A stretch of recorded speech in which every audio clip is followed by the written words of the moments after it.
acho o nome, né? Do menino que Pronto, perguntou. grava. Tá bom, Denis, obrigada. Sim, a pergunta é muito boa, excelente pergunta, viu? Até no intervalo eu fui buscar até uma informação que eu adicionei na aula que eu não tinha colocado antes, mas muito obrigada, viu? É Rafael, né? Se eu não estou confundindo os nomes. Mas então, esse daqui eu fui lá buscar o artiguinho que eu tinha lido esses dias, esse é um artigo desse ano, de 2021 aqui, da Colorado School of Mine, da Berkeley, um pessoal aqui das universidades americanas, né? Então, eu estou falando, essa é uma revista aí bem conhecida, pessoal de geofísica, né?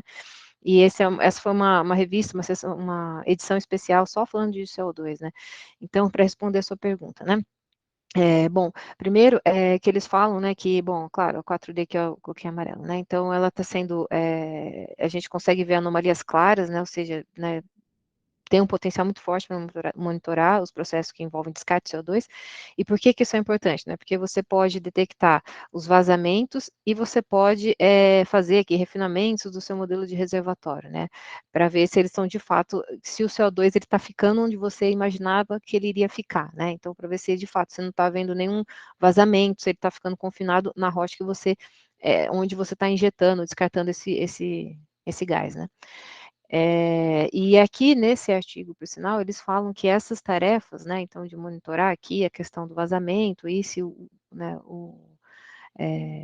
os modelos estão de acordo, né, com o que você desenhou no início, né, são tarefas, são requerimentos legais, né, então, e que são impostos aqui a quem está operando aqui os projetos de descarte, né, então, bom, essa questão dos requerimentos legais, eu não sei, imagino que seja, talvez seja alguma coisa de legislação americana mesmo, né, não sei, ainda preciso estudar melhor para entender os detalhes, mas pensando, né, eu tenho visto, né, acompanhado, assim, alguns dos grandes nomes aí que trabalham com 4D, ou então, mesmo professores de várias universidades europeias, americanas, né, que trabalham com simulação de fluxo também, falando que essa questão da redução do CO2, né, que a forma mais eficiente, que não vai acontecer essa redução que prevista aí no Acordo de Paris, né, da emissão dos gases, se não for investido fortemente em projetos que façam descarte de CO2, né, então eles veem isso como de fato o futuro para a gente conseguir atingir aí o que se almeja em termos de redução de emissão de CO2. Então, realmente eu acho que é uma área que tende a ter uma demanda bastante grande aí na próxima década, desculpa, talvez, tá bom?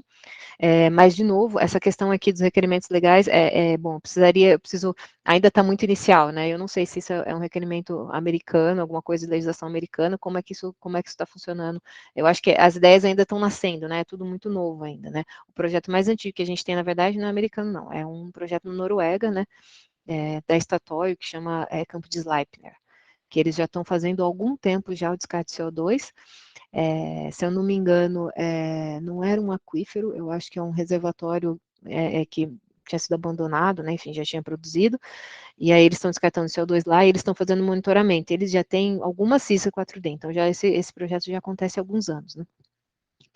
Mas enfim, eu acho que essas são uma das questões, né? Eu acho que realmente quando você, como operador, quando você está fazendo descarte de CO2, mesmo que seja só descarte, não seja processo de OR, você precisa monitorar esse fluido, né? Principalmente para saber se ele está ficando onde você esperava que ele ficasse, né? Se ele está ficando trapeado na formação que você está injetando.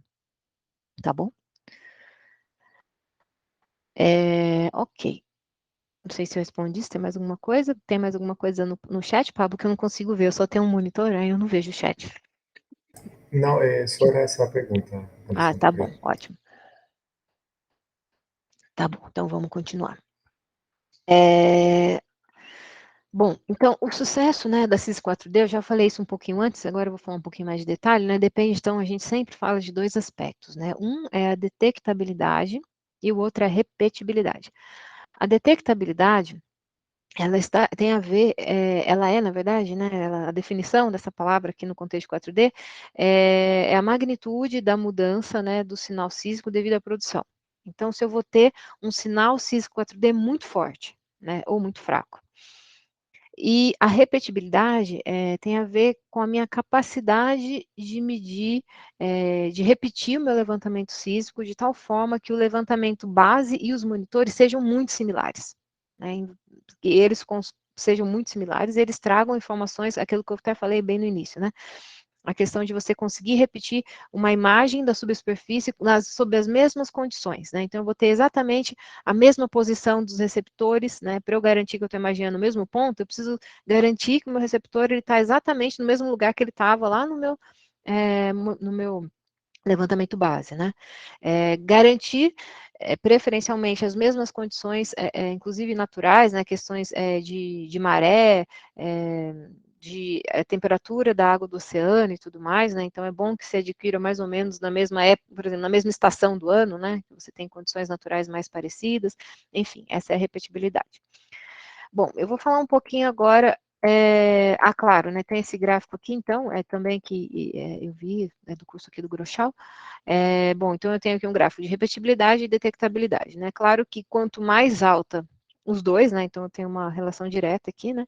Quanto mais alto eu tenho a repetibilidade e detectabilidade, maior é a chance de sucesso da CIS4D. Né? Se eu tiver, então, um levantamento CIS4D que eu consiga repetir perfeitamente as mesmas condições, os meus receptores lá, né, o geofone, hidrofone, eles estejam exatamente na mesma coordenada XY, como foi no levantamento anterior, né? E se eu tiver um reservatório com mudanças de produção que gerem um sinal muito forte, eu estou no melhor dos mundos. Eu vou enxergar o sinal 4D, né? E ele vai me trazer informações úteis, né?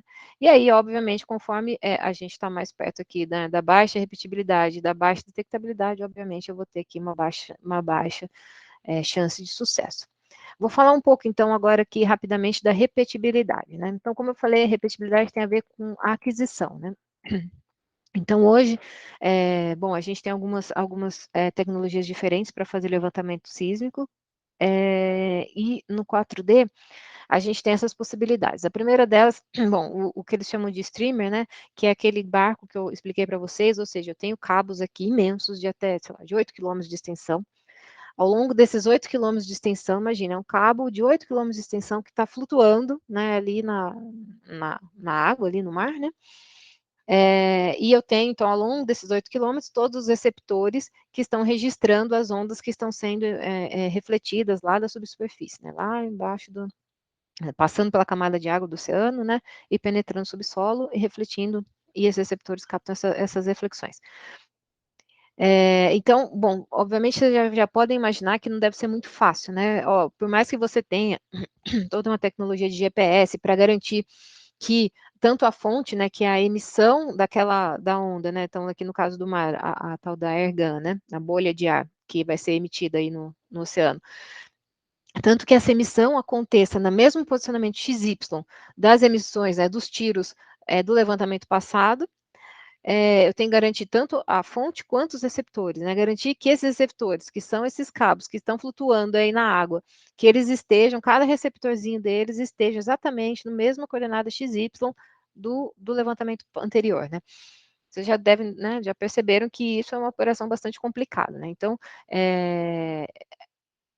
os streamers, né, embora ainda se faça, né, claro, existe muita CIS 4D com dados de streamer, e é possível, desculpe, fazer monitoramento com a CIS 4, monitoramento 4D usando esse tipo de dado, mas é claro, ele é um dado com muito problema. É muito difícil você garantir uma boa repetibilidade do sinal, né? E isso compromete o sinal 4D. Então, começaram-se, né, então, a desenvolver, né, formas, né, de aquisição que melhorasse, que a gente tivesse um controle melhor, né, desse posicionamento dos receptores, né. Então, tem aqui, por exemplo, o OBC e o OBN, né. O OBC é o Ocean Bottom Cable, é o cabo aqui no fundo do mar, e o OBN são os nodes, né, que são esses aparelhinhos também instalados no fundo do mar. Bom, então com isso, quando a gente faz, né, quando a gente pensa então no levantamento CIS 4D, que a gente já está pensando então no levantamento dedicado, né, porque é muito comum, por exemplo, a gente ter normalmente, né, a CISCA 4D, desculpa, a CISCA 3D, a CISCA exploratória, a primeira CISCA que se adquire, a exploratória, quando ainda nem se descobriu o campo, obviamente ela é uma CISCA do tipo streamer, né, então é quando o barco passa e faz o levantamento, uma área muito grande, tudo mais. Quando a gente já está num contexto de reservatórios, né, ou seja, o reservatório já foi encontrado, né, a reserva já foi encontrada, ela já está começando a ser explorada, já tem uma estratégia de produção, você já está pensando em desenvolvimento, né, e produção desse reservatório, aí a gente começa a pensar, então, em levantamentos, né, então, e aí levantamentos 4D já específicos para o reservatório, né? Então, obviamente, a área do levantamento já é bem menor do que uma sísmica exploratória, né? Então, permite esse tipo de coisa, né? Como, por exemplo, o ABC ou o OBN, né? Então, os cabos são colocados aqui no fundo do mar, e aí, com isso, obviamente, eu não tenho toda essa questão, né, do cabo que está flutuando ali na água e tal, eu consigo ter um controle muito maior das coordenadas, né, onde os receptores estão localizados, né? No entanto, a questão do OBC aqui, ele tem uma questão, um problema, né, que são as instalações, né, porque como é um campo que já está produzindo, obviamente você tem as instalações aqui de produção, né, no subsolo, né, então, todas as instalações aí dos postos, a plataforma e tudo mais.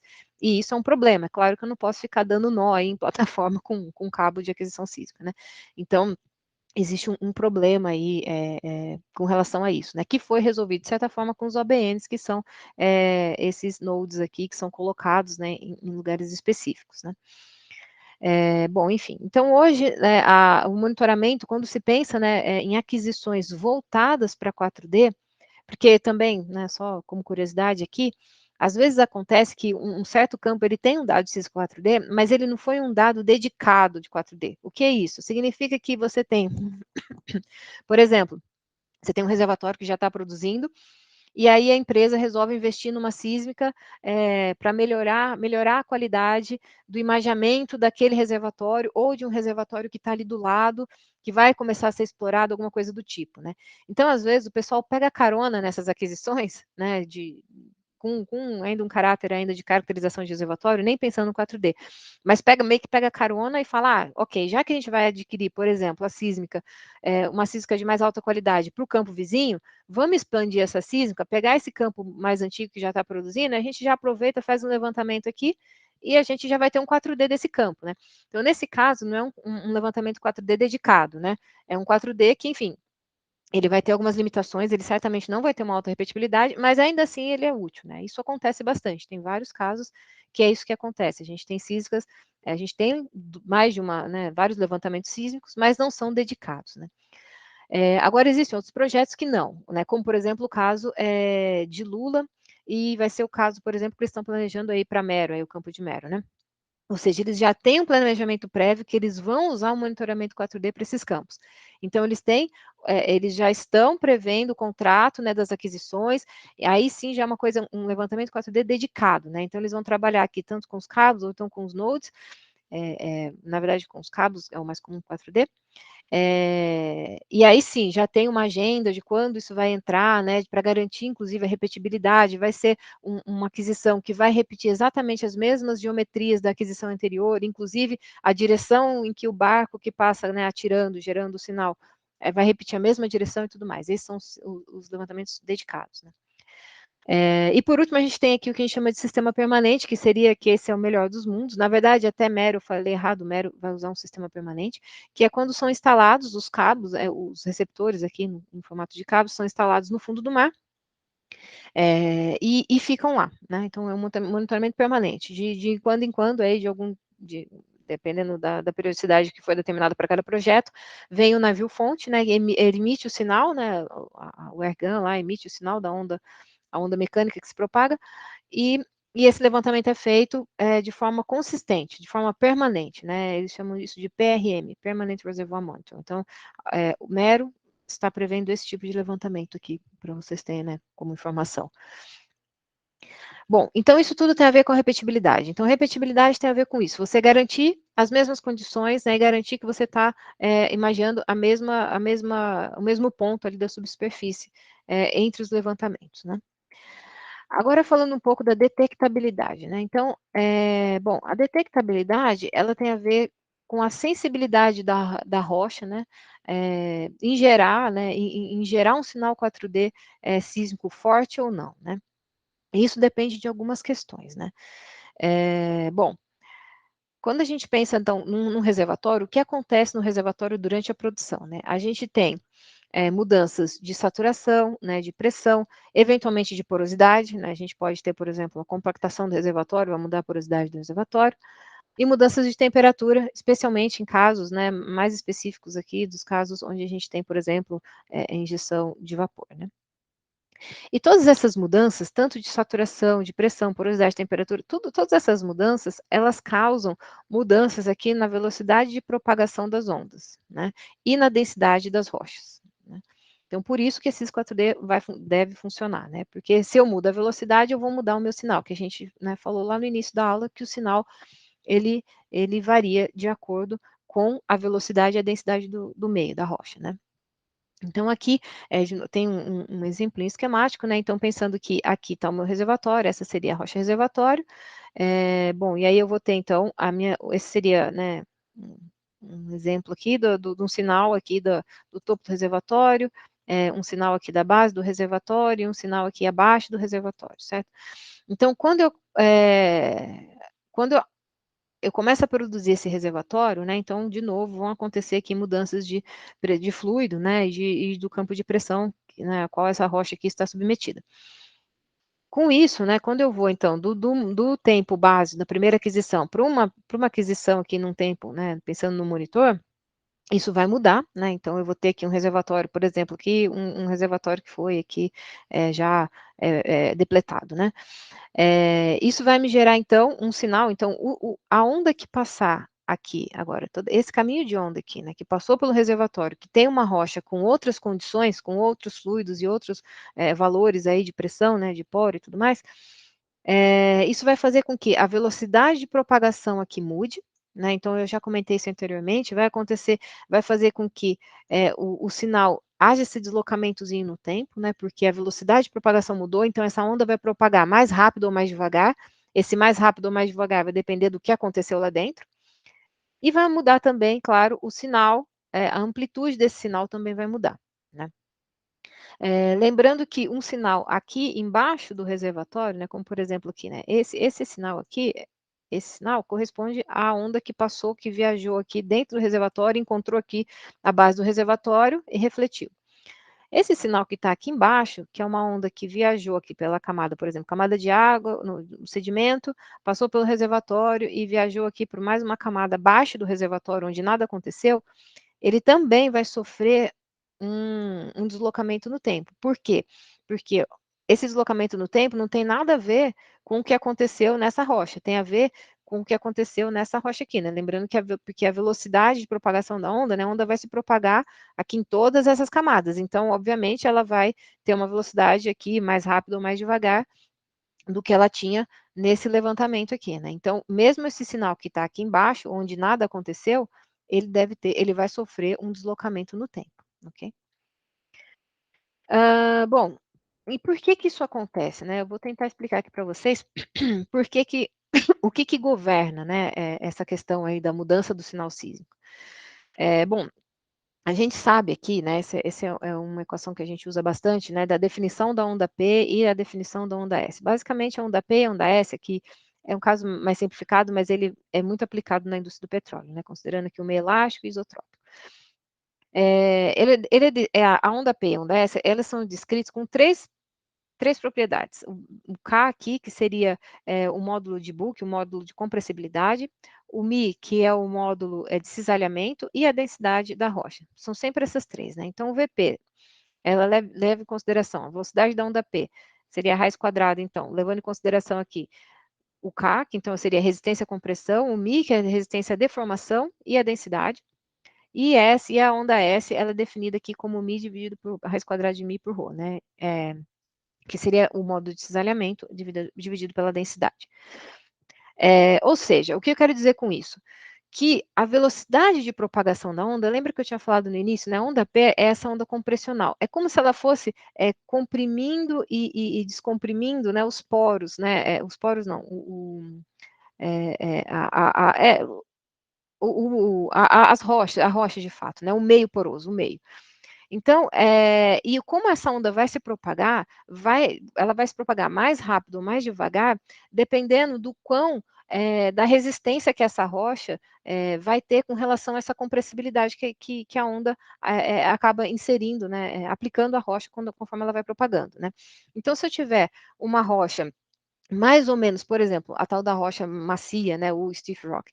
Se for uma rocha mais macia, ela vai ter menos resistência, né? Então, a onda, ela vai se propagar com mais, na verdade, ela vai se propagar de uma forma mais devagar, ela vai ter menos resistência. Quando a rocha ela é mais dura, a onda se propaga de uma forma mais rápida, porque esse movimento das partículas acontece menos movimento das partículas, certo?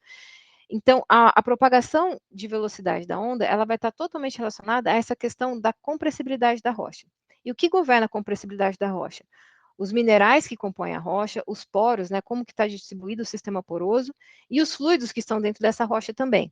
Né? Uma rocha saturada com água, ela vai ter uma resistência maior, né, à propagação da onda do que uma rocha, a compressibilidade, desculpa, do que uma rocha que está saturada com gás, por exemplo. Né, porque a compressibilidade do fluido também vai influenciar nessa compressibilidade total da rocha, ok? E o mesmo vale para o modo de cisalhamento, só que, obviamente, o modo de cisalhamento não depende do fluido, porque não faz sentido, né, não existe propriedade de cisalhamento em fluido, né, a onda S não se propaga em fluido. Então, o modo de cisalhamento, ele vai estar muito associado à matriz da rocha, aos poros, né, e inclusive ao campo de pressão ao qual essa rocha está submetida. Então, como eu falei, essa questão, então, da rocha, né, aqui, rock stiffness, né, em inglês é stiffness, em português eu estou com uma certa dificuldade, mas seria o quão dura é a rocha, né, a tradução disso. Vai depender, então, da matriz, né, do mineral, da mineralogia dessa rocha, vai depender do arcabouço dela, né, de como que está organizado esse sistema poroso, e dos fluidos, né, o que tem, né, como esses poros estão sendo saturados, que tipo de fluido eu tenho lá dentro. Né? Então, isso vai medir o quão macio ou quão duro vai ser a rocha, né, ou seja, vai medir a velocidade de propagação dessa rocha. Se ela vai ser mais ou menos macia, Rigidez, tá? rigidez, Denis, Rigidez. obrigada. Nossa, estou sofrendo aqui com a tradução tosca. Isso, a rigidez. Então, a velocidade de propagação da onda, ela vai ser maior ou menor de acordo com a rigidez da rocha, ok? Rochas mais rígidas, a velocidade de propagação é maior. Rochas menos rígidas, a velocidade de propagação vai ser menor.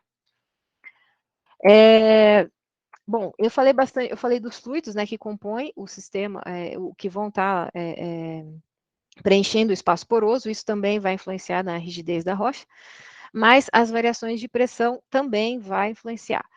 Bom, primeiro porque se eu tiver variação de pressão, obviamente, eu vou mudar a compressibilidade do fluido, né, que o fluido a gente sabe que o fluido muda com a pressão, né, pressão e temperatura, e a densidade do fluido também, então isso já vai impactar na rigidez da rocha.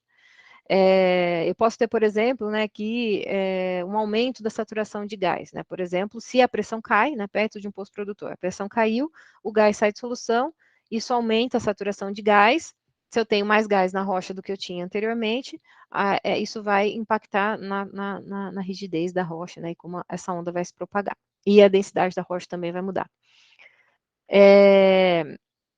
E também a gente tem variações de porosidade e variações no próprio módulo aqui, esse módulo de compressibilidade e o módulo de cisalhamento, eles também variam de acordo com a pressão dos poros, né? A pressão ali que tem no meio poroso, né? Na rocha que está sendo aí considerado do reservatório. Bom, aqui é só um exemplo para vocês verem, né, de como é que essa variação pode acontecer. Isso daqui é um dado medido em laboratório, né, então foi usado aí um dado de uma amostra, né, de rocha, e aqui eles mediram, então, a velocidade de propagação aqui da onda versus a pressão, né, a pressão aqui é uma pressão, não é exatamente a pressão de poro, aquela pressão que a gente está acostumado no modelo de simulação, mas é uma pressão efetiva, né, que seria que é uma continha aqui, que é a pressão de confinamento menos a pressão de poros.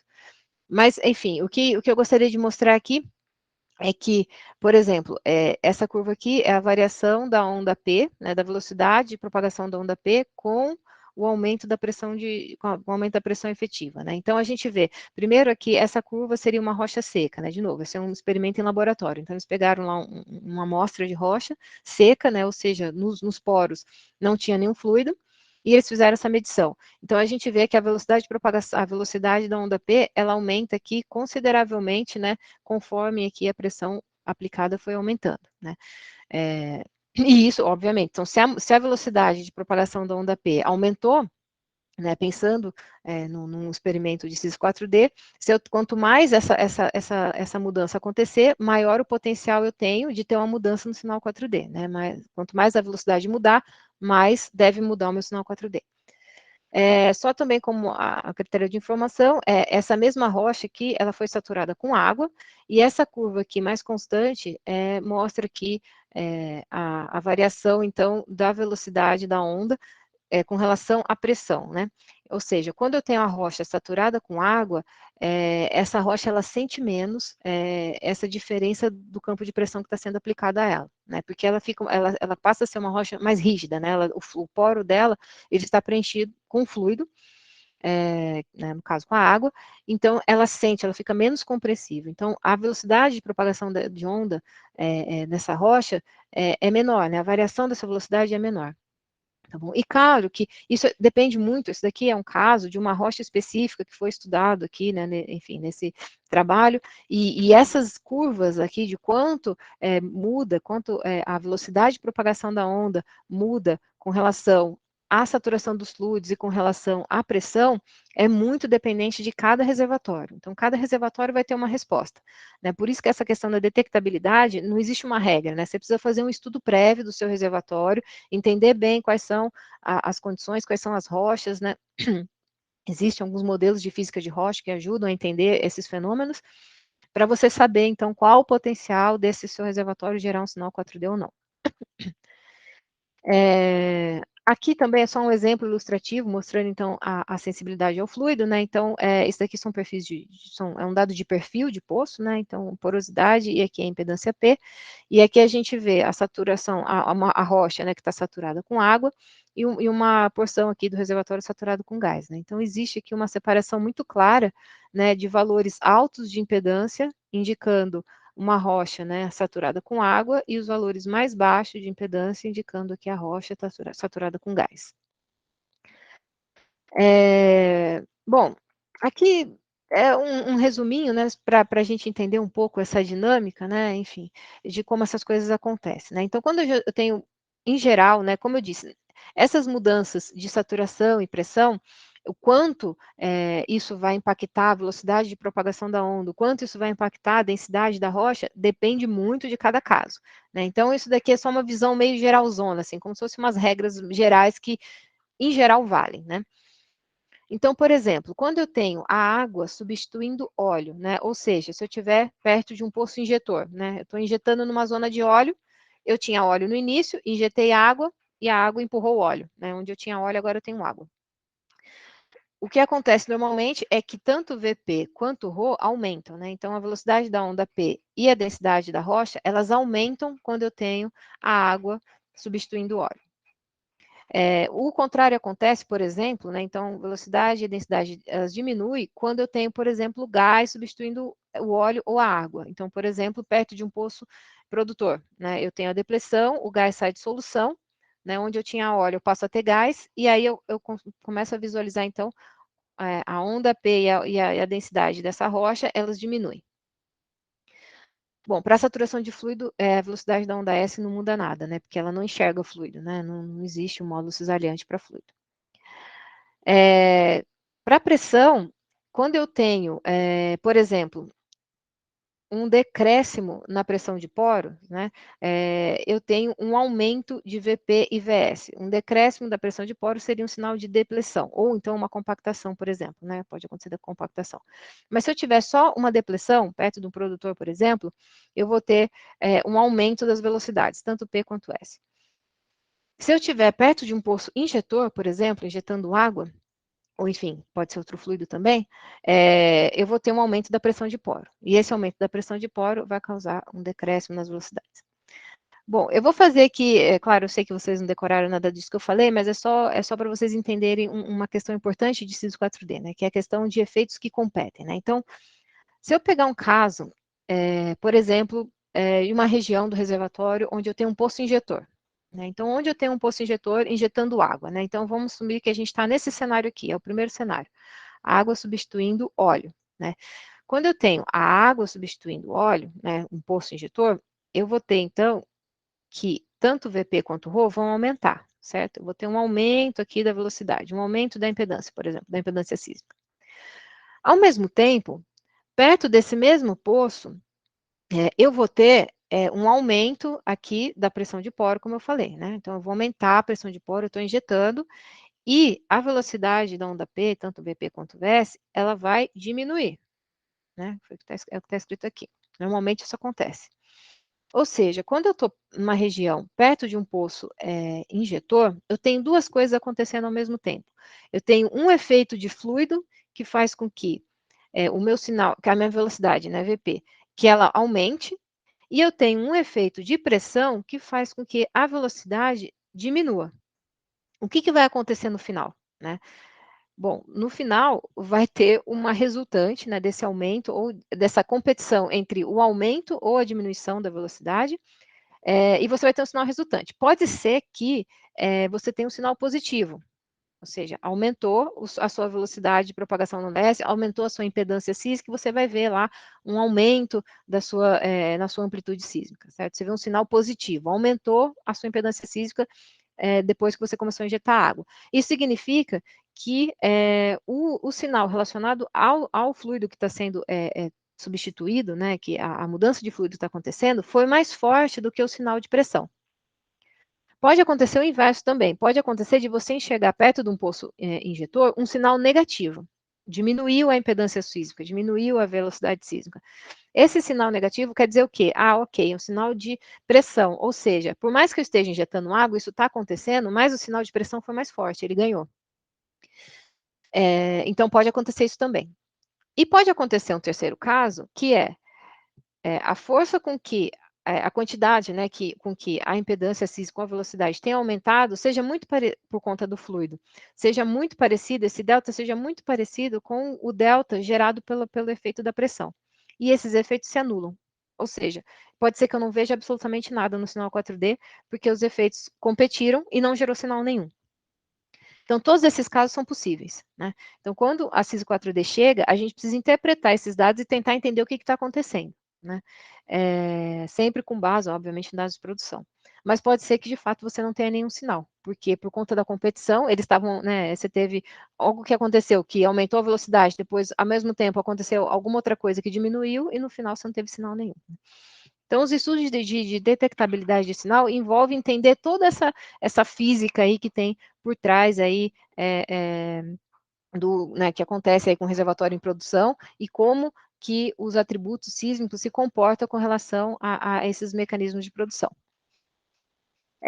Bom, existe, então, com isso, né, o pessoal faz um estudo que é chamado aqui de estudo de viabilidade 4D, que é bem comum ser feito antes de fazer, inclusive, uma aquisição sísmica 4D, né? Então, esse estudo é feito usando os dados aqui de perfil, dos perfis dos poços, né? Usando aqui um modelo de física de rocha.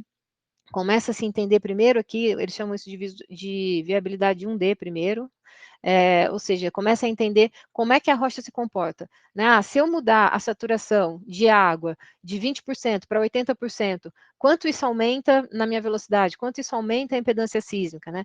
Para entender se esse reservatório, né, que está sendo estudado, ele é um potencial candidato ao levantamento 4D ou não, né? Para entender o quão bom esse reservatório vai, assim, quão bom não, quanto esse reservatório vai responder, né, em termos de sinal 4D, dado as condições aí de produção esperadas nesse campo, né, da estratégia a ser implementada. Ok? E nesses estudos de viabilidade, né, são usados, então, aqui um simulador de fluxo, né, então essa daqui, aí eles chamam de estudo de viabilidade 3D, ou seja, a gente pega o modelo de simulação, as propriedades estimadas do modelo de simulação, né, como pressão, saturação, a porosidade, né, em conjunto aqui com o modelo de física de rocha, a gente estima, então, quanto vai ser essa variação aí de velocidade de ondas e densidade das rochas. Depois a gente aplica aqui uma modelagem sísmica e a gente gera esse cara aqui que seria uma sísmica sintética, né? Então, essa sísmica sintética, ela nos fornece essa visão. Ah, eu vou enxergar, não vou enxergar. Ah, talvez o sinal seja muito baixo. Se o sinal for muito baixo, eu não vou enxergar numa aquisição real, porque eu tenho ruído, né? Então, tem todo um estudo para entender essas questões, né? Então, tem a ver com essa questão da detectabilidade do reservatório, do caso. Bom, então, assim como na física 3D, para a física 4D, a gente também tem aqui uma sequência de trabalhos, né, que envolve, então, aquisição, a mesma forma, né, aquisição, processamento, a interpretação, e depois a integração, então, com os modelos de reservatório, né, aqui já indo para o processo aqui de tomar de decisão.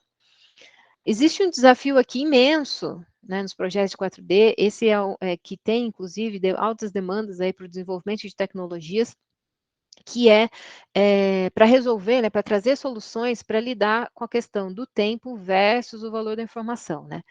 Porque o tempo aqui, mais do que nunca, né, tempo é dinheiro, né? Então, ou seja, se demorar muito, né, se tudo isso aqui, se todos esses processos aqui demorarem muito para entregar, né, o dado interpretado, o dado de Cisma 4D que o engenheiro de reservatório vai usar para tomar as decisões do campo, para avaliar onde perfurar um novo poço, para atualizar o modelo de simulação, né, enfim, seja lá como ele for usar esse dado, se demorar muito tempo para esse dado, para essa informação chegar para o engenheiro de reservatórios, essa informação obviamente vai perder valor, né? Se ele precisa, por exemplo, ele está numa campanha de perfurar um poço naquele campo, um infill drilling, né, um poço novo, uma estratégia implementada. E a Cisco 4D chega um mês antes, aí um mês antes chega o geofísico e fala, olha, não perfura aqui, porque aí vai ter água. Pode ser complicado, né? Pode ser que nem dê tempo dele mudar a decisão, dependendo se for, né, um tempo muito curto antes, a decisão já foi tomada, né? O poço já está sendo perfurado. Então, a gente tem um desafio muito grande de reduzir, né, o tempo tanto de aquisição, quanto de processamento, quanto de interpretação, né? Para que vocês tenham uma noção, né, normalmente, uma aquisição 4D, ela pode levar, a 4D já é uma aquisição um pouco menor do que a exploratória, como eu expliquei, mas ainda assim ela leva alguns meses. Processamento, os primeiros processamentos do levantamento 4D, o primeiro pode levar cerca de um ano ou, sei lá, 8 meses, mas depois, né, para quem faz, por exemplo, para aqueles campos que têm mais de um monitoramento, mais de um monitor sísmico, esse tempo de processamento eles conseguem reduzir para alguns meses, né? Então a gente tem alguns meses aqui de processamento, às vezes até semanas, para alguns casos mais sofisticados, e depois também algum tempo aqui, um mês, né, pelo menos aqui, para interpretar esses dados e traduzir o sinal sísmico em informação que vai ser útil aqui para o reservatório, né? Então a gente tem aqui um desafio bastante grande de tempo. Então, como eu disse, existe um apelo muito grande para o desenvolvimento de tecnologias aqui para procedimentos mais rápidos, né, em todos esses momentos aqui, né. Aqui no nosso grupo a gente trabalha, a gente vem trabalhando muito fortemente para, né, para trazer soluções, principalmente com relação à interpretação e essa integração aqui com o modelo de reservatórios, né. Então, soluções que permitam fazer essa integração de forma mais rápida. Eu vou falar um pouquinho agora aqui de interpretação Cisco 4D, né, um pouco para vocês entenderem um pouco dos desafios, né. Esse daqui é um exemplo, né, é aquele caso que eu comentei com vocês do gás, né, esse é um caso que a gente trabalha, né, aqui no grupo. Então, o que a gente está vendo aqui é um mapa, né, como se estivesse olhando de cima aqui do reservatório. Esse daqui já é um mapa da diferença entre o primeiro monitor e o levantamento base, e esse daqui é um mapa do monitor 2, também contra o levantamento base. Então, são 2 monitores, né, que foram adquiridos aqui em tempos diferentes nesse campo. O que eu tinha falado para vocês, que é daquela curiosidade do gás, né, o gás, nesse caso, seria essa bolota vermelha aqui, é o gás que saiu de solução, né, que é aquilo que eu comentei com vocês no início, em algum momento, da aula, que, curiosamente, quando a gente olha o perfil de produção desses poços, a gente não via nenhum gás sendo produzido, né, e aí a gente viu esse sinal vermelho aqui, que é um sinal que, depois da interpretação, a gente entendeu como um sinal de um gás que está saindo de solução. Bom, então, o que a gente tem que lembrar, quando a gente olha um mapa como esse, né, que já é um dado já processado, né, que já está trazendo as informações de fato do que aconteceu no reservatório, a gente precisa ir desvendando, né, interpretando esses sinais, né. Então, a primeira coisa, o que eles significam, né. Então, eu tenho aqui sinais positivos em azul, né, positivos, e negativos, né. O que significam esses sinais positivos? O que significam esses sinais negativos, né? Então, por exemplo, eu sei que esses sinais positivos aqui, então aqui tem o I1, I2, I6 e I5. Esses daqui são poços injetores, são poços horizontais, todos poços injetores. Então, eu sei que esses poços são poços injetores, eles que estão injetando água, só injetam água. Então, se eu tenho, né, um sinal positivo, ou seja, foi um aumento de impedância, foi aquela coisa que eu até estava explicando para vocês antes, né, aumentou a impedância sísmica nesse caso, perto de um poço injetor injetando água. Então, eu sei que esse sinal positivo é um sinal da água, né? Então, o que a gente está visualizando, né, tudo que está em azul nesses mapas, né, quer dizer, perto desses poços produtores aqui, desculpa, desses poços injetores, a gente está vendo como essa água que está sendo injetada, como ela está se movimentando dentro do reservatório, né? E eu tenho que fazer isso, eu tenho que explicar, né, entender tudo que eu enxergo basicamente nesse mapa, né? Primeiro, a primeira coisa é tentar identificar o que é sinal e o que não é, né? Por exemplo, eu tenho algumas marquinhas aqui, assim, que a gente não sabe. Isso daí pode ser um sinal, pode ser um ruído, né? A gente precisa tentar entender melhor se tem alguma coisa acontecendo aí. Pode ser eventualmente, né? Como ele está um sinal azulzinho, que pode ser um sinal de água, né? Uma água que está invadindo essa região, mas ele está mais distante do injetor. Eventualmente pode ser uma água que está subindo do aquífero, né? Pode ser uma explicação. Então, no primeiro momento, a gente tem que explicar tudo que está, entender, né, tudo que está acontecendo. E isso é feito, obviamente, com a base muito forte aí dos dados de simulação e os dados de engenharia mesmo, né, com as vazões dos poços, né, o entendimento aí de como o escoamento do fluido está acontecendo. Claro que a gente tem, de todas essas anomalias, a gente tem algumas que são mais fáceis e outras que são mais difíceis, né? Essa que eu falei, por exemplo, perto dos postos injetores, quando eu vejo um aumento da impedância sísmica, né, que seria o azul, perto de um injetor de água, eu facilmente associo isso ao movimento da água, né? Então, a água que está se movimentando. No entanto, quando eu vejo, por exemplo, esse azulzinho que aparece aqui, né, ele está aparecendo perto de um poço produtor, né? O que que é esse azul? Né?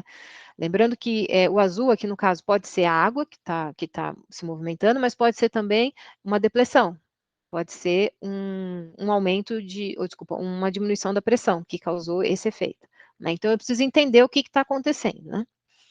E tem alguns que são muito difíceis, né? Esses, quando eu falo em sinais difíceis, tem alguns que a gente realmente nunca nem consegue explicar. Tem uns que a gente fica com a dúvida, a gente levanta as possibilidades e fala, pode ser que seja isso, pode ser que seja aquilo, enfim, mas a gente não tem ainda a resposta, né? Isso também acontece. Uma outra coisa é explicar os formatos desses sinais, né? Então, por que será, por exemplo, que o gás aqui, ele tem esse formato, né? Parece que forma um C aqui, por exemplo, né? Por que será que está acontecendo isso, né? Esse formato, ele está acontecendo porque existe alguma característica geológica que está desenhando esse sinal, né? Eventualmente é alguma rocha não reservatório que não está permitindo que o gás viaje, né, para o lado direito do reservatório, pode ser que seja isso, alguma estrutura que está, né, contribuindo para que o gás fique trapeado de um lado, ou então pode ser que eu tenha efeitos conflitantes, né? Talvez nessa região eu tenho um aumento de pressão, né, vindo aqui dos injetores com um fluido que tá se movimentando, e aí a mistura de fluido e pressão acabou cancelando o sinal, enfim, a gente tem que entender por que que essas coisas estão acontecendo, por que que esses formatos têm essa cara, né? Também nesse sentido a gente tem que explicar as regiões sem o sinal, né? Lembra que eu falei que a gente tem essa questão dos efeitos que competem, né? Que pode anular. Então, se eu olho alguma região do reservatório e que não tem nenhum sinal 4D, né? Por exemplo, aqui eu não vejo nada, aqui está branco, né? Ou seja, nada aconteceu. Significa que nada aconteceu mesmo? Não necessariamente, né? Pode ser que algumas coisas tenham acontecido e esses efeitos tenham se cancelado. Então, a gente também precisa levantar essa hipótese, né? E tentar explicar e entender se de fato aconteceu alguma coisa ou não nessa região. E por último, né, o que ajuda muito também nesse entendimento é avaliar a evolução dos sinais ao longo do tempo, né?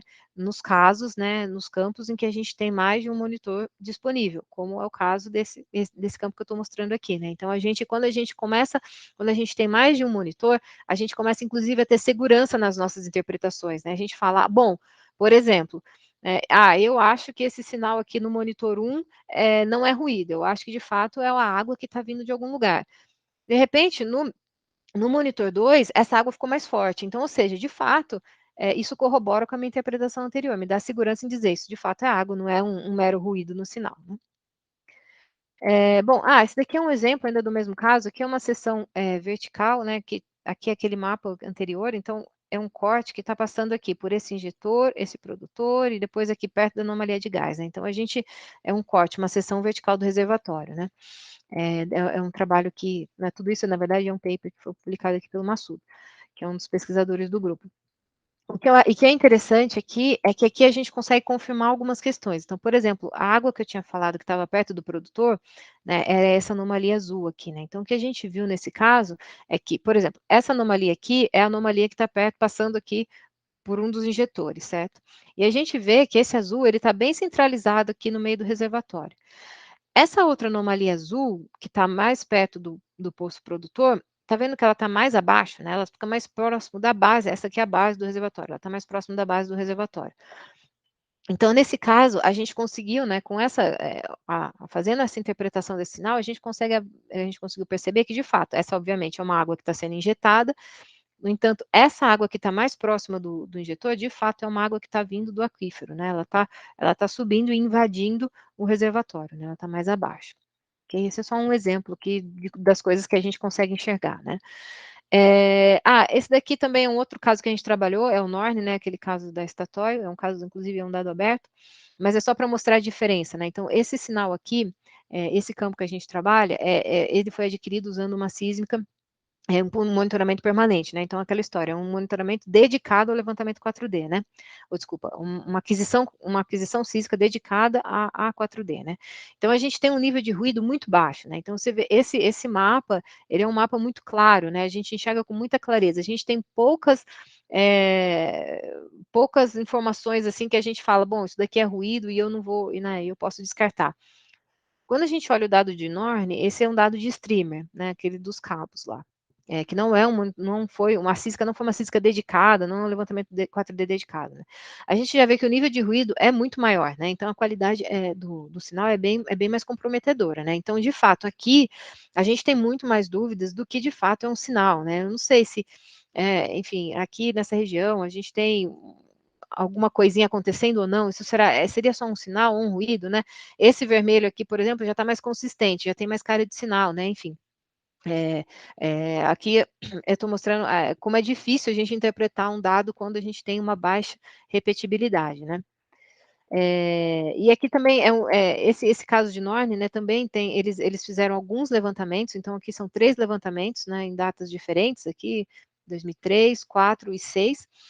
E a gente vê, né, que aquilo que eu tinha falado anteriormente, né, quando a gente tem mais de uma CIS 4D, a gente começa a ter mais confiança nas nossas interpretações, né, então, o que a gente aqui, por exemplo, nessa região, eu começo a ver aqui alguma coisa vermelhinha aqui, que eu não sei bem se isso é um sinal ou é um ruído, quando eu olho no levantamento posterior, né, no ano seguinte, a gente já começa a ver que de fato alguma coisa está acontecendo, né, esse vermelho começa a ficar mais consistente, e ele continua aparecendo aqui, então, de fato, provavelmente esse de fato é um sinal 4D que está aparecendo, né? Não então no início aqui, muito provavelmente não era só um ruído, já era um início de um sinal, se eu não me engano aqui é um sinal de pressurização. Essa região do reservatório está sendo pressurizada porque tem esse poço injetor aqui injetando água.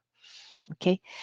Bom, então, mas de novo, a gente tem que lembrar que, claro, para a gente, quanto mais dados, melhores, porque a gente vai ter mais confiança na interpretação e também, não só porque né, os monitores seguintes, eles não apenas vão corroborar com interpretações, talvez, que a gente já tenha levantado os monitores anteriores, mas também vão trazer surpresas, né, vão trazer novas informações, como, por exemplo, essa pressurização aqui, vermelhinha, né, que a gente já visualizava desde o primeiro monitor, estava pressurizando essa região, isso daqui é um sinal de pressurização. Aqui a gente vê de novo. Aqui no último monitor, curiosamente, a gente percebe que essa parte do segmento, né, essa pressurização, ou a pressão deve ter aumentado aqui, mas não tão fortemente como aconteceu para essa outra região vermelha aqui, né? Então, esse último levantamento, a gente acaba trazendo também novas informações, né, que de fato aqui está revelando muito sobre o comportamento dessas falhas, né? Esse reservatório, ele é totalmente fraturado, tem muita, fraturado, ele tem muitas falhas aqui, né? Então, e isso daqui está regendo totalmente o comportamento aí do fluxo dessa região. Mas, de novo, então, quanto mais melhor, no entanto, né, a gente sempre está trabalhando com esse de sooner the better, né? Quanto antes eu tiver a informação também é melhor. Mas sempre tem esse balanço, né? Bom, já falei aqui da interpretação 4D, né, que ela é desafiadora, às vezes é muito difícil a gente saber se é um sinal ou não. Uma das coisas que a gente faz também é usar o modelo de fluxo, né? Então, é isso que eu estou mostrando aqui na seção, aqui no lado direito, né? Então, esse dado é o dado real, é uma seção, um corte vertical, e aqui a gente tem o nosso modelo de fluxo, né? Mostrando aqui a saturação de água, a variação de pressão de poro, variação de saturação de óleo, de gás, e essa daqui é uma física modelada, sintética, né? Então, a gente gerou uma física sintética a partir desse modelo de simulação, e o que a gente está tentando fazer aqui é tentar entender o sinal real baseado aqui no modelo de fluxo, né? Entender e perceber onde tem diferenças, né? Para inclusive ajustar esse modelo, né? Por exemplo, essa região aqui que a Juliana aqui foi até a dissertação de mestrado dela, esse trabalho. Essa região que ela destaca, na sísmica observada, na SIS 4D real, a gente não vê nenhum sinal, né? E no reservatório, no modelo de reservatório, a gente vê algum sinal acontecendo aqui, né? Então, isso é um indicativo, um possível indicativo de que tem alguma coisa errada no modelo que a gente precisa corrigir, né? Bom, mas enfim, então, isso daqui é para... Esse slide, ele traz um pouco desses desafios aqui da interpretação da SIS 4D e já amarrando, inclusive, com a simulação, né? Com os modelos de simulação. Bom, então agora já fazendo, né, já migrando um pouco para a parte de fato de engenharia de reservatórios, né? Então, a física 4D, ela permite a identificação, então, da movimentação de fluidos, como eu mostrei nos exemplos anteriores, né? Identificação de variações de pressão, seja depressão ou pressurização, identificação de barreira, de fluxo, canais de alta permeabilidade, por exemplo. Ela, claro, ela pode contribuir no processo de redução de incertezas, né? De você entender, perceber que o seu reservatório, eventualmente, aquela história, a falha era selante, ou existe uma falha e a gente nem estava modelando.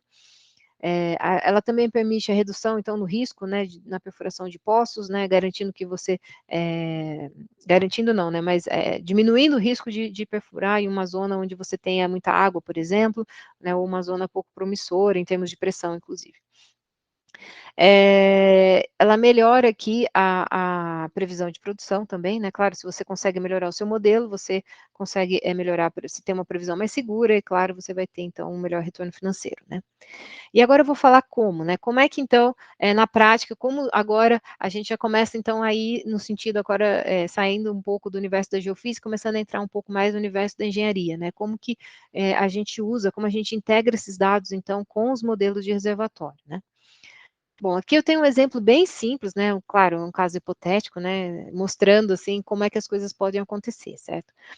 Vamos assumir então nesse meu desenho que esse daqui seria um reservatório, se fosse um modelo, né? Um modelo de reservatório.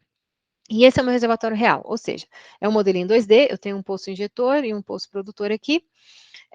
Ele tem aqui um fundo, sei lá, uma permeabilidade constante, por exemplo, e eu desenhei, vamos supor que isso daqui seja o mapa de permeabilidade dele. E eu desenhei aqui um canal de alta permeabilidade que está ligando aqui o injetor ao produtor. Esse é o meu desenho, esse seria o modelo reservatório ideal. No entanto, é muito comum, né? Claro que eu não sei da existência desse canal. Então, eu tenho um modelo inicial aqui de reservatórios que tem aqui uma propriedade média parecida com a real, mas eu não tenho esse canal. Eu não sei que esse canal de alta permeabilidade existe, né?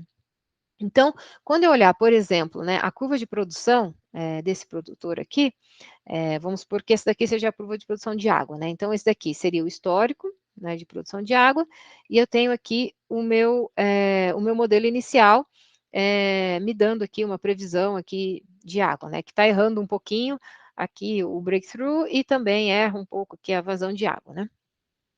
Quando eu tenho a física 4D, né? Não, desculpe. Antes da física 4D, né? O que eu vou fazer? Então, eu tenho um modelo inicial que eu sei que a vazão de água estava errada, né? Que era esse modelo azul. Aí eu vou passar por um processo, então, de assimilação de dados, né? Ou ajuste de histórico, né? Mas vocês já devem ter tido aula do Célio, né? A gente trabalha hoje em dia com o conceito de assimilação de dados. Então, o que eu faço na assimilação de dados? Eu vou procurar possíveis soluções que me tragam, né, uma resposta mais fiel ao meu dado observado, né? Então, eu preciso acertar o meu modelo de tal forma que a vazão de água desse modelo esteja mais próxima aqui aos dados observados de produção. E a gente sabe que esse problema é um problema inverso e ele é um problema de múltiplas respostas, né? Até mesmo nesse meu caso bem simplesinho, é bem fácil entender por que a gente pode ter múltiplas respostas. Porque eu posso desenhar vários canais, como por exemplo esse canal aqui, ou esse que vem aqui por baixo, e brincando aqui com os valores de permeabilidade desses canais, e fazer com que o meu modelo fique tão bom quanto esses que eu coloquei em cinza aqui, né? Que gere aqui um ajuste muito bom com os dados de poço, que produza a vazão de água que eu estou querendo, né? Mas eu estou desenhando o canal no lugar errado. Mas, enfim, eu posso fazer, eu faria isso porque eu não tenho informação, eu não sei onde esse canal está, né? E eu consegui, de fato, um modelo bom. Qual é o problema disso? O problema é que, provavelmente, se eu usar um canal, por exemplo, como esse, eu não vou garantir, por mais que eu garanta que o passado está sendo honrado, eu não vou garantir aqui uma boa previsão de produção, né? Esse é o meu problema. Então, a CIS 4D tem esse papel, né, de tentar trazer mais informações para melhorar a previsão. E como, né? Nesse meu caso hipotético, né, a CIS 4D ela me daria informação de como a água viaja no reservatório, por exemplo, né? Então, eu tenho aqui, por exemplo, essa informação da saturação de água, e eu sei que a água está fazendo esse movimento dentro do reservatório.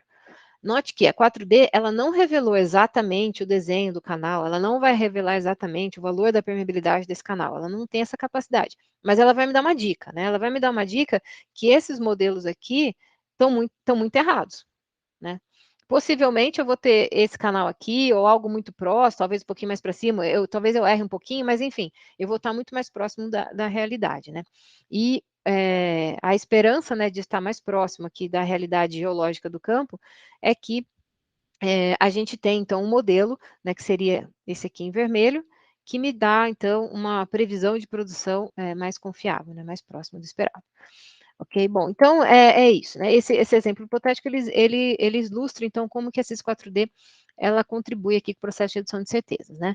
E uma coisa interessante é que, pensando num campo, né, não só num casinho 2D, mas num campo real, onde a gente tem vários poços perfurados, né, a gente tem sempre essa questão da CIS 4D complementando o dado de poço, né? Porque o dado de poço, ele tem uma baixa frequência espacial, na verdade não é bem frequência, né, mas é porque eu só tenho, obviamente, as vazões onde eu perfuro os poços, né, então eu tenho a medição de vazão em alguns poucos, vazão e pressão também, né, em alguns poucos pontos do reservatório.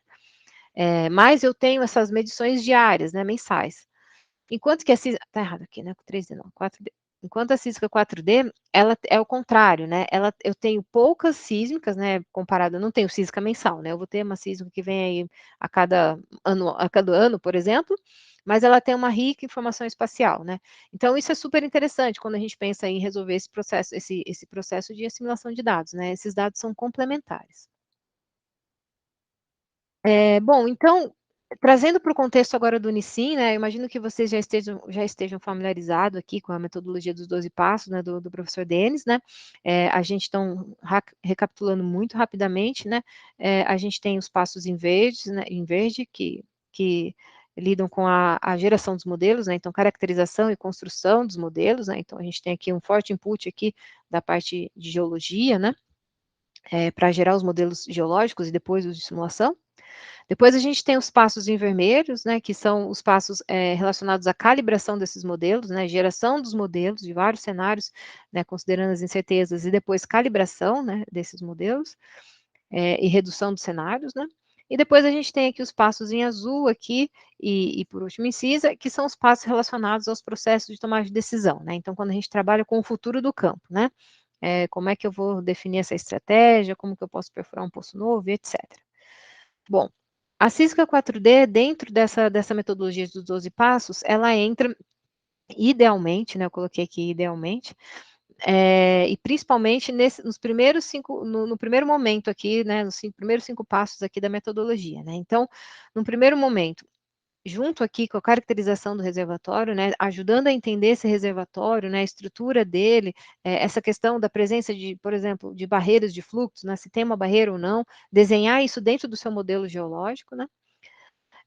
Depois, aqui também, né, na construção dos cenários, porque eventualmente, né, como às vezes a gente precisa, como eu falei, a gente tem sempre a questão do tempo, né, esse dado ele precisa ser usado de uma forma muito rápida. Então pode ser que a gente não dê tempo de voltar lá na modelagem estática, refazer o modelo geológico, né, e depois gerar o dinâmico. Então, eventualmente, no próprio modelo, no modelo dinâmico, você pode ir lá e mudar alguma propriedade, como, por exemplo, colocar uma falha selante, né, não precisa voltar lá para a modelagem geológica, né. E também aqui, nesse passo 5, que seria os processos de assimilação de dados, né? que são os processos, né, enfim, assistidos ou automáticos, onde a gente vai usar a física 4D como um dado a ser honrado, né? Eu vou falar mais sobre isso nos próximos slides. E por último, a gente tem aqui uma possibilidade no passo 11 aqui também. Eu vou falar disso um pouquinho mais para frente, mas eu coloquei aqui como possibilidade, né? Porque o ideal mesmo é que você melhore os seus modelos para então você usar esses modelos melhorados para tomar decisão. Essa possibilidade seria uma solução para uma decisão rápida. Como eu disse, a CISIC acabou de chegar, eu preciso tomar uma decisão muito rapidamente, então não vai dar tempo de eu atualizar meus modelos, aí você pode usar essa informação para né, ajudar ali a ter mais certeza aí na decisão que vai ser tomada nesse momento. Bom, então, falando aqui da integração no passo 1 e 4, eu trouxe aqui alguns exemplos, né? Então, de novo, aquele caso que a gente estava trabalhando, né? Esse foi um trabalho também que o Massudo publicou, que a gente estava tentando, então, explicar, né? Tentando amarrar o comportamento que a gente, do sinal 4D, né? As anomalias 4D com estruturas do reservatório, né? Então, ele fez aqui, né, esse daqui é um atributo, isso daqui vem da física 3D, né, um atributo que identifica algumas heterogeneidades do reservatório, né, descontinuidades do reservatório. Então, olhando para o 3D e o 4D em conjunto, ele conseguiu desenhar aqui algumas características, né, do reservatório que começaram a explicar por que o formato de algumas das anomalias estavam daquele jeito, né? Era por conta de estruturas geológicas, né? Então, dentro do nosso projeto, né, o Massudo, ele interpretou essas estruturas geológicas, e claro, sempre essa interpretação ela também tem base nos dados de engenharia também, né? Justamente para tentar entender aquilo que eu já estava falando antes, né? Se é um gás, se é água, se é pressão, o que está acontecendo. E depois que você interpreta e entende que, por exemplo, essa região está sendo pressurizada porque eu tenho uma barreira aqui, essa informação, né, dessa barreira, dessa possível barreira, ela então, inserida aqui no passo 1, ou no passo 4, que, né, inserida então nos modelos, né, seja no modelo geológico no passo 1 ou no modelo dinâmico aqui no passo 4, ok? E claro, né, que essas características, né, que a gente está mapeando, elas vão sempre, elas são inseridas nos modelos com alguma incerteza, né, porque por mais que a física 4D revele a presença delas, eventualmente a gente não tem, se eu estiver falando de uma transmissibilidade da falha, eu não vou saber exatamente o valor da transmissibilidade, pode ser que seja interessante considerar um nível de incerteza, né, que isso pode ser resolvido, inclusive, no processo de assimilação. E por último, sim, foi o que eu falei, às vezes algumas simplificações são necessárias, né, e as modificações, principalmente por conta de tempo, são feitas diretamente no modelo de simulação, né, que seria no passo 4 aqui. Bom, então aqui é um exemplo de um trabalho da literatura, na verdade é do campo de Norne, né, então a gente tem uma visualização muito clara de como essa informação ela é inserida, então, no passo 1 ou 4, né. Aqui eu vejo o sinal 4D, a física observada, né? E aqui eles mostram a saturação de óleo do modelo que eles tinham, o modelo de simulação, como era antes da integração da física 4D, né? Então, a gente tem aqui um poço injetor, injetando água, e esse poço horizontal aqui é um poço produtor. Então, a gente vê aqui a frente de avanço de água, né? Aqui invadindo aqui uma frente, de certa forma, invadindo meio que de uma forma homogênea esse setor desse reservatório, né? Só que eles notaram, né, depois aqui que a física 4D chegou, eles notaram que, na verdade, existia um caminho preferencial, que a água ela estava vindo aqui mais à esquerda, né, à esquerda dessa falha grande que tem nesse campo, né. Então, eles modelaram a presença dessa barreira aqui, né? Então, ou seja, a água ela não estava se movimentando dessa forma aqui mais homogênea, né? Ela fazia esse movimento aqui seguindo, então, esse caminho preferencial, né? Então, esse é um exemplo de como o modelo foi atualizado, né? Baseado aqui na Cisco 4D. Okay? Então, eles mudaram aqui a modelagem dessa falha e agora, então, a água está viajando por onde era esperado. Uma coisa importante, né, que eu coloquei aqui é que procedimentos automáticos não fazem milagre, né, isso é bem verdade, né, então, Por mais que hoje, inclusive no grupo, a gente use uma ferramenta automática, né, de ajuste de histórico, que existem softwares comerciais também, que a gente prepara os modelos a gente prepara os modelos e os dados observados, eles fazem a conta e nos geram aí uma centena de modelos ajustados, né? Por mais que isso seja possível, a gente tem que tomar cuidado, porque a gente tem que criar o mínimo de condições para que esses métodos matemáticos, né, esses métodos automáticos funcionem, né?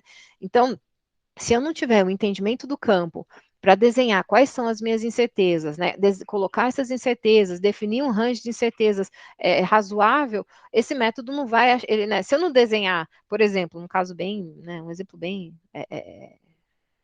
drástico, assim. Se eu não desenhar essa falha, né, como uma possibilidade dentro do meu modelo de simulação, um método automático não vai sozinho colocar uma barreira de fluxo ali, né? Se você não der essas condições, ele não vai fazer. Então, a gente tem que só tomar cuidado que, de fato, o conhecimento ainda aí, né, da equipe dos geocientistas, meio engenheiro de reservatório, ainda é muito importante, né, para você construir um modelo confiável, né? Bom, agora eu vou falar então da física 4D dentro do processo de assimilação de dados, né? Esse slide, eu não sei até se o Célio já usou, porque eu emprestei dele, né? Um slide que ele que construiu, falando do que é o processo de assimilação, né? Então, bom, se ele já usou, então eu vou repetir, é bom que aí vocês guardam melhor até a informação. Mas o que a gente tem aqui, então, é um modelo, né, um desenho de modelo de simulação, a gente tem aqui um campo de porosidade, permeabilidade do modelo inicial, né? Um processo de ajuste aqui determinístico só para ilustrar a situação, né? Então, a gente tem aqui a vazão de água de um poço, os dados de histórico, aqui as bolinhas, né? E essa curva vermelha aqui é a previsão da vazão de água, que está bem errada, né? Desse poço para esse caso, né? Então, o processo aqui de assimilação de dados, né? O de ajuste de histórico, você muda aqui nas características do seu modelo de porosidade e permeabilidade, a gente simula de novo esse modelo e a gente avalia se esse modelo, né, alterado, ele tem um bom ajuste com os dados de poço ou não. Se não tiver, eu volto aqui e mudo de novo até que eu consiga fazer com que as minhas curvas fiquem boas, né? Isso aqui é um processo aqui, no caso, nesse desenho, é um processo iterativo, né? Então, eu vou alterando aqui o meu modelo até que eu consiga um modelo que tenha uma cara parecida com esse azulzinho aqui, ou seja, que esse meu modelo alterado, que modificado, né, fazendo com que ele honre aqui o seu dado de histórico, né? Então, esse é o contexto geral, né, do processo aí de assimilação de dados. Quando a gente vai inserir a CISC 4D dentro desse processo, o que vai acontecer? Eu vou colocar a Sismo 4D, aqueles mapas, né, como eu estava mostrando até agora, normalmente são mapas, dentro aqui da minha função objetivo, né? Ou seja, eu vou calibrar os meus modelos de simulação, vou mudar a porosidade, permeabilidade e quaisquer outras propriedades, de tal forma que esses modelos agora devem honrar não só os meus dados de poço, né, como as vazões e BHP, mas também os mapas aqui que eu tiver do meu caso, né? Um mapa de sismo 4D, que indique como o fluido se movimentou, que indique como a pressão se comportou e tudo mais, ok? Então, essa é a forma quantitativa, né? Como é que a gente usa, de fato, a física dentro do processo de assimilação de dados. Bom, então, essa forma quantitativa, é claro, como o nome diz, é quantitativa, então eu vou fazer conta com isso, né? Então, se eu vou fazer conta, como, por exemplo, né, que a gente usa, inclusive, no Unicentro usa bastante essa ferramenta, que é o EHM. Então, se eu vou fazer conta, se eu vou usar Cisco 4D dentro do processo de assimilação de dados, eu tenho uma questão aqui, que é a conversão dos domínios, né? Ou seja, eu preciso fazer com que o meu dado sísmico e o meu modelo de simulação, eles conversem, né? Eles precisam representar a mesma quantidade física para que eu possa calcular um erro deles, né? Ou eu levo eles para o mesmo domínio e para a mesma escala, né, para eu poder fazer uma conta, ou então eu uso alguma abordagem alternativa que eu coloquei aqui, né? Como, por exemplo, existem alguns trabalhos, né? A gente já, inclusive, a gente trabalha com isso também, já trabalhou no Unicim, com a comparação de imagens, né? Como se eu estivesse comparando duas fotos, enfim, posso usar algumas técnicas de comparar a imagem, né? Aí eu não preciso, de fato, fazer uma conversão de domínio. Mas não é comum, assim, o mais comum mesmo é a gente fazer a conversão do domínio, né? A gente levar para um domínio comum. E como isso é feito, né? Bom, a gente tem que lembrar que o modelo de simulação, ele nos dá, né, espacialmente, ele nos dá pressão e saturação, né, as saturações, né, dos fluidos e a pressão, né, essas são as propriedades de grid, o output dos modelos de simulação. E a sísmica 4D, o dado observado, ele é aquilo que a gente estava falando, né? Ele é uma amplitude sísmica que tem a ver com a refletividade, né? Ou seja, não é exatamente uma medida de saturação, uma medida de pressão. A gente precisa levar para um domínio comum. Então, uma das possibilidades é a gente fazer uma modelagem, por exemplo. Eu pego meu modelo de reservatório, eu aplico aqui um modelo de física de rocha, gero a tal da impedância sísmica, que eu falei um monte hoje, que é a velocidade vezes a densidade. Posso aplicar também aqui um processo de modelagem e eu gero, então, uma sísmica sintética. E aí eu consigo comparar aqui banana com banana, né? Então, sísmica com sísmica. Né? Só que eu tenho que fazer todas essas modelagens. Uma outra possibilidade seria eu fazer processos inversos aqui na sísmica. Então, eu pego o meu dado sísmico, que foi aquilo que eu expliquei em algum momento no início, né?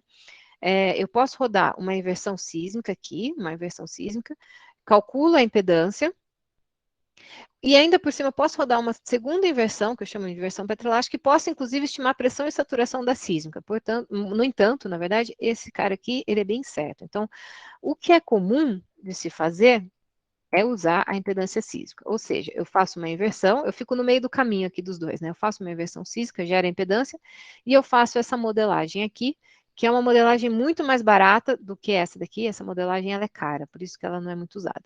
É uma modelagem mais barata, e aí eu faço uma modelagem aqui, pego meu modelo de simulação, estimo impedância, e eu comparo, então, impedância com impedância aqui, né, dentro do processo de assimilação de dados. Eu faço um erro de mapas de impedância, por exemplo. Ok? Bom, então, com isso vocês já estão percebendo que existem alguns desafios na integração dos dados, né? Por isso que inclusive, leva tempo, né? Para a gente levar esse dado para um engenheiro de reservatório, né? E para fazer a assimilação de dados, isso tudo leva tempo, né? E são realmente desafios que a gente precisa lidar, né? Então, essa primeira questão das diferentes propriedades físicas, né? Que eu falei agora, são diferentes domínios, então a gente ou precisa pagar o preço de fazer uma modelagem, ou de uma inversão, ou de ambos, né, dependendo do domínio que for ser feita a integração. A gente tem escalas diferentes, então o modelo de simulação, normalmente, ele está na escala aqui de 1 metro na vertical e 100 metros, né, mais ou menos, na escala espacial, em XY.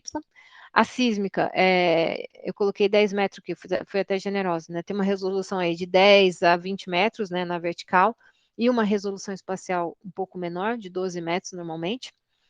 E a gente tem grids diferentes também, né? Então a gente tem a CIS, que ela tem, desculpa, o modelo de simulação, ele é construído naquele grid estratigráfico, que é um grid todo, né, enfim, distorcido, que acompanha a estratigrafia do campo, enquanto que a sísmica, ela vem em um grid, né? Ela nasce, né? O dado sísmico, ele vem num volume todo regular e tal. Bom, então a gente tem todas essas questões que a gente precisa lidar para trabalhar com dado, a gente precisa calibrar o PEN, é um modelo petroelástico, eu já falei, né, ele é necessário para a simulação de dados, e a gente precisa calibrar, a calibração dele também não é muito simples, a gente precisa fazer a inversão, enfim, tudo isso precisa ser feito aqui em um tempo possível, né, no menor tempo possível, na verdade, para que a informação tenha valor. Mas, enfim, apesar dos pesares, ainda assim é possível fazer isso tudo, né, e tomar decisões, né. Aqui, eu acho que, bom, eu já estou indo já para os últimos slides, até porque já está chegando perto das 11, né? Esse é um trabalho que é interessante, que eu gosto de mostrar nas aulas, né? Que ele é um trabalho da BP, né? Ele é um paperzinho meio antigo, aqui de 2006, mas ele traz uma discussão interessante, né? O que ele fala, né? Que é bem comum, né? Na prática, no dia a dia, a gente ter muitos modelos, né? Muitos modelos que honram apenas dados de poço, né? Que seriam o que eles desenharam aqui nesse círculo aqui azul. Existe também muitos modelos que honram somente o dado CIS4D, que seria esse modelo aqui, esses modelos que estão aqui no conjunto aqui amarelo, né? Então, existe aqui uma porcentagem um pouco menor aqui, que seria os modelos que honram, né, dentro do processo de assimilação de dados, que honram ambos os dados, né, tanto o poço quanto a sísmica, né. simultaneamente, né? Então, esse trabalho, né, que eles publicaram, eles discutem um pouco isso, e ele é interessante, né? Eles estão falando desse campo que chama Harding, é um campo que é operado pela BP, né? Ele começou a produzir em 96, né? Ele é meio antigo.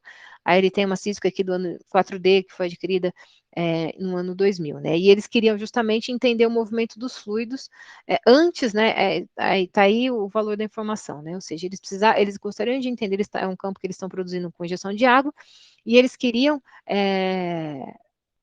entender a movimentação dos fluidos, né, como essa água está se movimentando no reservatório, antes, obviamente, dessa água atingir os poços, antes do breakthrough. Né, depois que a água chegou, chegou, né? Então, eles queriam entender isso antes.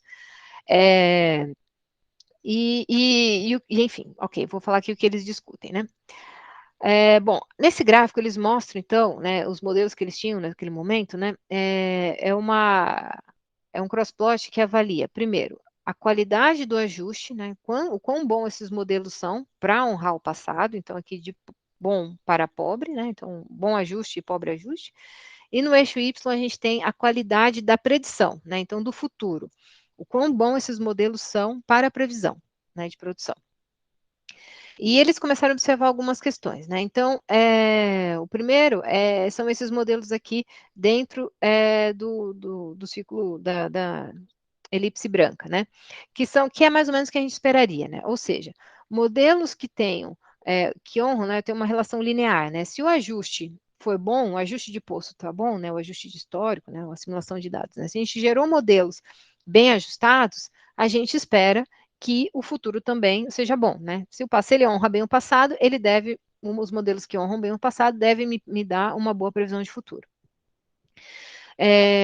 Mas, no entanto, eles observaram, que são esses modelos aqui dentro dessa elipse vermelha, que esses modelos, embora eles tenham aqui um bom, né, eles estão dentro da faixa aqui de bom, né, de ajuste, eles têm um bom ajuste de poço, mas eles têm uma baixa qualidade de previsão, né, eles são pobres aqui em termos de previsão de futuro, né.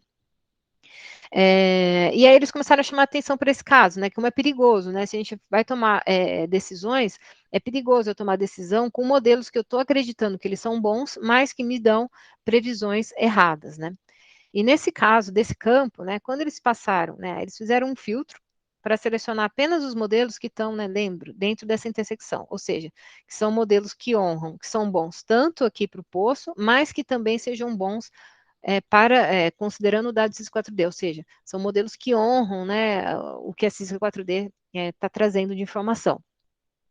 E eles observaram que aí esses modelos, eles caíam dentro dessa faixa, né, ou seja, são modelos mais seguros, né, eles são bons tanto para o passado, honrando os dados de poço e também os dados de sísmica, e são modelos bons também para previsão, né? A gente não tem aqueles modelos aqui com uma previsão pobre, né? Então a gente garante, quando a gente coloca, né? O que eles discutem nesse artigo é que colocando a informação 4D, eles conseguiam garantir uma previsão mais segura, né?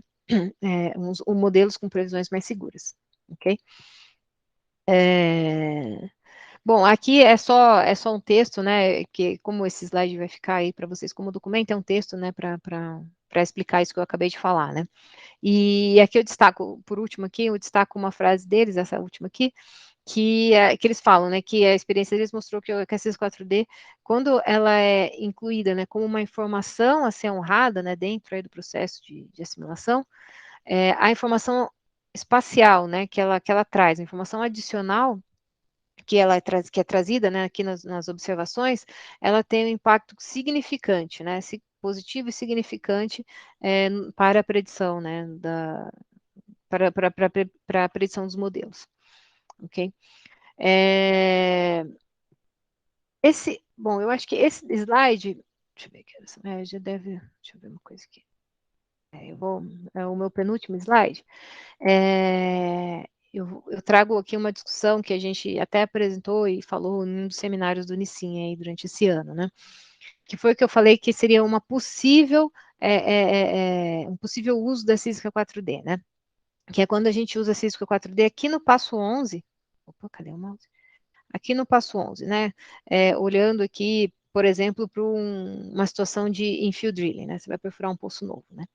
Esse mapa aqui que a gente está vendo, todo colorido, né, é um mapa que foi gerado aqui nesse trabalho, né, do Massur, e o que ele fez, né? Então, ele foi avaliando todas as anomalias 4D, tudo que a gente tinha de sinal 4D, e ele foi classificando, né? Então, ele desenhou, por exemplo, vermelho é onde eu vejo o gás que saiu de solução. Azul escuro é onde são as regiões que foram inundadas pela água dos poços injetores. Azul claro são as regiões inundadas também por água, mas é a água que veio do aquífero. E aí depois ele colocou, então, em amarelo, né, que são esses pontos aqui, seria então um óleo remanescente, né? São o que a gente pode ver na CIS 4D de um óleo que foi empurrado pelos injetores e aparentemente é um óleo que pode ser produzido, né? Um óleo remanescente que está ali. E em vermelho, desculpa, e em verde também, na verdade, né? Então, tanto o amarelo como o verde são regiões que a Cisca 4D está nos dizendo que são regiões potenciais para perfurar um poço, né? Esse caso é um caso real, e, inclusive, os operadores vão perfurar um poço muito em breve.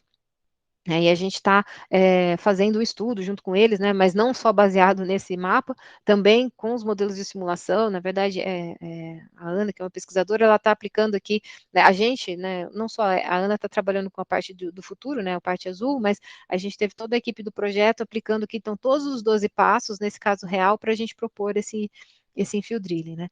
Então, nesse caso, quer dizer, no que eu quero trazer, a discussão que eu quero trazer com esse slide é que caso, né, por exemplo, a Ana tem um modelo de simulação em mãos, ela precisa tomar a decisão de um infill. Ela precisa tomar essa decisão rápida, ela não tem tempo de voltar, né, o que seria o ideal, né, de voltar aqui para a caracterização do reservatório, né, atualizar nosso modelo geológico, fazer a assimilação desse dado, né, depois, dentro do processo de assimilação de dados, assimilar o dado CIS4D, para então gerar um modelo que o modelo nos dê uma informação parecida com essa que a gente está vendo aqui na CIS4D, né, caso a gente não tenha tempo de seguir todos esses passos que são os recomendados, poderíamos simplesmente pegar um modelo que não passou por isso, e que, portanto, pode estar com algumas coisas erradas, mas tomar uma decisão baseada nesse modelo e esse mapa, por exemplo, aqui que o Massu está indicando, né, de possíveis sweet spots, né, possíveis regiões onde um poço pode ser perfurado, né. Então, esse é só um exemplo que levanta essa discussão, né, da CIS 4D, que pode ser usada dessa forma, assim, de uma forma mais, né, como se fosse um fast track mesmo, para tomar uma decisão mais rápida. Bom, ok. Deixa eu ver que horas são. São quase 11. Eu acho que eu vou deixar o material, que aí vocês, bom, acho não, né? Com certeza eu vou deixar essa apresentação, porque aqui no final da aula eu dou alguns exemplos, né? Tem dois exemplinhos, um é do campo de Marlim, que é muito legal, assim, porque os autores, eu sempre falo isso, eu uso ele em todas as aulas, e eu gosto de usar porque os autores foram muito, eu sempre falo que eles foram muito honestos, né? Eles explicaram muito bem como é que a Cisco 4D pôde contribuir com o gerenciamento desse campo, né? Então, tem algumas coisas bastante curiosas. Eu vou passar bem rapidinho, só para mostrar duas coisas que eu gosto. Bom, só aí eu termino, tá bom? Eu acabo me empolgando, vamos lá. Bom, uma delas, né, é que essa, na verdade, eles destacam como a principal contribuição do campo. O que eles viram, né, eles tinham um modelo de reservatório, o modelo de reservatórios deles, para esse caso, antes da CIS4D, ele era um modelo onde a geoestatística ela tinha sido gerada sem considerar a anisotropia, né, então a gente tinha as feições distribuídas de uma forma muito isotrópica no campo, né, então quando eles receberam a CIS 4D, eles conseguiram identificar através da observação da movimentação da água, né, que estava sendo da água que estava sendo injetada no campo, eles conseguiram identificar, então, que existia de fato uma anisotropia, existia uma direção na qual os fluidos se movimentavam, né? Que é isso que eles estão mostrando com essas setinhas, né? Então, esse daqui é o mapa que vem da CISO 4D, E esse daqui é o mapa, esse daqui da direita, aqui, deixa eu só ler, de fato, é o mapa da permeabilidade absoluta, absoluta horizontal aqui, desse campo, né, que eles atualizaram depois desses 4D, ou seja, eles inseriram essa anisotropia, né, essa direção aí preferencial que o fluxo acontecia.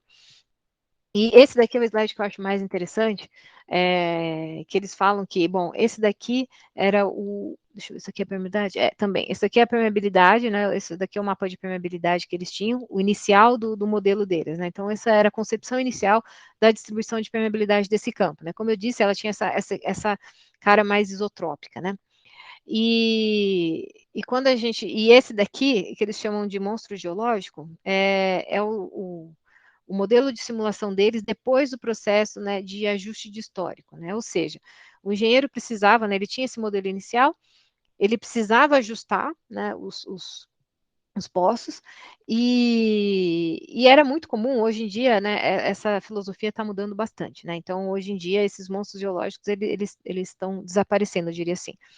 Mas era bem comum no passado que o engenheiro fosse lá e desenhasse o que ele achava, o que precisava para fazer com que a vazão de água ficasse correta naquele campo, né? Ou o gás, ou água, ou óleo, seja o que for, né? Para ajustar aqueles poços. Então, às vezes, era muito comum, né, encontrar modelos com o que eles chamam desses tapetinhos, né, que ele vai lá, desenha lá um retângulo e pronto, né. Só que a gente sabe que, óbvio, que a geologia, né, a natureza não é assim, né, isso é muito difícil a gente encontrar aqui algum reservatório que tenha quadradinhos, né, que seja quadriculado, né, isso não vai acontecer. Então, mas de novo, isso era uma coisa mais do passado. Hoje em dia, né, sabe-se que da importância, né, e busca, né, existem métodos, na verdade, que faz uma integração geológica, né, de tal forma que essa modificação dos modelos tenha algum respaldo da geologia, não fique dessa forma, né. Mas, enfim, de todo modo, esse era o modelo de fato do campo de Marlim que eles usavam para tomar decisões. E depois que a Cisca 4D chegou, né, que eles perceberam, então, essa questão, né, de ter uma anisotropia aqui no reservatório, eles refizeram a modelagem desse campo, né, então essa daqui é a permeabilidade absoluta atualizada depois da Cisca 4D, e esse daqui é o modelo de simulação depois já do ajuste de histórico, né, ou seja, eles não precisavam mais, né, depois, então, como você tem um modelo geológico melhor caracterizado, não era tão difícil, né? Porque o engenheiro faz isso porque é muito difícil. Às vezes você não consegue ajustar o poço, né? Você não consegue. E estava muito difícil. Então agora o ajuste ficou mais natural, ficou mais simples, na verdade, né? Isso que eles relatam. Ficou mais fácil você conseguir ajustar os poços sem precisar necessariamente fazer, né? Desenhar coisas esquisitas no modelo, né? Então esse modelo aqui certamente é um modelo mais confiável para tomar decisões, né? Até mesmo porque ele tem um aspecto geológico muito melhor, né, do que esse inicial, né? Então, aí depois eles dão alguns outros exemplos, né, de como eles usaram informação, aqui falando do ajuste histórico de um poço que era super difícil, e depois a CISC ajudou, e aqui também tem uma coisa interessante, que esse daqui é o mapa da CISC 4D, que a gente está vendo, e essa região aqui, era onde eles iam furar, eles estavam perfurando, eles já tinham decidido que eles iriam perfurar esse poço aqui, era um fio, era um poço produtor, e depois, quando a Cisco 4D chegou, eles viram, né, que esse azul claro aqui significa água, eles viram que eles iam perfurar o injetor numa zona totalmente inundada, e conseguiram, ainda dava tempo, né, conseguiram mudar a decisão, e aí o poço foi perfurado nessa região do reservatório aqui, né, onde a gente vê que tem menos água. Ok, então esses são alguns exemplos, de novo, né, esse caso aqui, para quem não conhece esse 4D, eu acho que é um artigo muito interessante, assim, muito feliz, assim, para localizar e mostrar os desafios e mostrar como, né, esse tipo de informação pode ajudar aí no gerenciamento do campo. Ok? Bom, eu acho que é isso. Depois tem um outro exemplo do Ecofix, mas eu não vou entrar nos detalhes aqui, que esse daqui é um carbonato, não é do pré-sal, né, é um campo do Mar do Norte, mas, enfim, vai deixar registrado aqui para vocês. Aí vocês podem, bom, enfim, tanto ver os slides que eu preparei aqui, como acessar a própria referência. E aí, se, inclusive, quiserem discutir, tiverem alguma dúvida, pode entrar em contato comigo. Eu acho que então, Denis, eu vou encerrar, porque senão fica muito, muito cansativo, né? Não sei nem se o pessoal está vivo ainda aí. Tá bom, Sara, vou encerrar a gravação aqui. Tá bom.